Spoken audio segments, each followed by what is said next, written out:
నియోజకవర్గంలో ఉన్నటువంటి వేల్పూర్ మండలంలో పాదయాత్ర మరియు భగవత్ యొక్క దర్శనం చేసుకుని పాదయాత్ర పూర్తి చేసుకోవడం జరిగింది.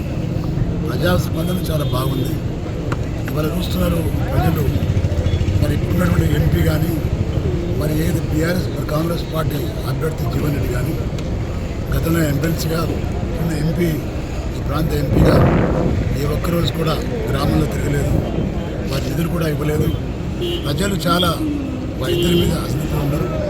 జీవన్ రెడ్డి గారు అయితే గ్రాడ్యుయేట్ కాన్ఫరెన్స్కి వెళ్ళి ఎమ్మెల్సీగా గెలుపొంది అది ఐదేళ్ళ నుంచి గ్రాడ్యుయేట్ల గురించి కానీ ఈ ప్రాంత సమస్యల గురించి కానీ మాట్లాడిన పాపన పోలేదు. ఈరోజు కాంగ్రెస్ పార్టీ ఆయన్ను అభ్యర్థి నియమించడం, అదేవిధంగా బీజేపీ అభ్యర్థి అరవింద్ గత 5 సంవత్సరాలలో ఆ చేసిన అభ్యర్థి ఏందో నాకు అర్థమైతే లేదు, ప్రజలకు అర్థమైతే లేదు. పార్లమెంట్లో మాట్లాడకపోవడం కాకుండా బయటకు వచ్చి అడ్డమైన వ్యాఖ్యానం చేస్తున్నారు, అడ్డమైన మాటలు మాట్లాడుతున్నారు.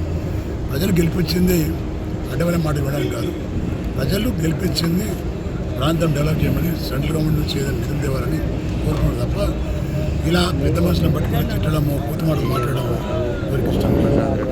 ప్రజలు కూడా ఈరోజు ఆలోచిస్తున్నారు. బీఆర్ఎస్ పార్టీ ప్రభుత్వం ఉన్నప్పుడు జరిగినటువంటి అభివృద్ధి కార్యక్రమం ఏంటి, ఈ ప్రాంతంలో ప్రశాంత్ రెడ్డి గారు చేసిన అభివృద్ధి ఏంటి, సంక్షేమ ఫలాలు ఏంటి గమనిస్తాను. ప్రజల స్పందన కూడా చూస్తున్నాను. నేను చాలా బాగా పనిచేసింది మా ప్రభుత్వం, బీఆర్ఎస్ పార్టీ ప్రభుత్వం. ప్రజలకు అన్ని వర్గాల ప్రజలకు అభివృద్ధి కార్యక్రమం కానీ సంక్షేమ ఫలాలు కానీ టైంకు టెన్షన్గా అందించినటువంటి ప్రభుత్వం అది. ఈరోజు అబద్ధాలు మాట్లాడినటువంటి రేవంత్ రెడ్డి ప్రజలకు ఇచ్చిన వాగ్దానం 420 వాగ్దానం ఏ ఒక్కటి కూడా అమలు చేయకుండా ప్రజలను మోసపుస్తూ ఉన్నాడు.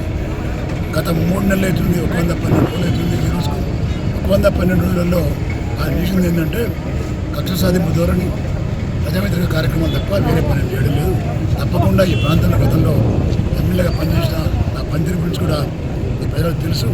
తప్పకుండా కేసీఆర్ గారి యొక్క ఆలోచన కూడా ఈ ప్రాంతంలో రాజకీయ గోధుమ ఎప్పటికీ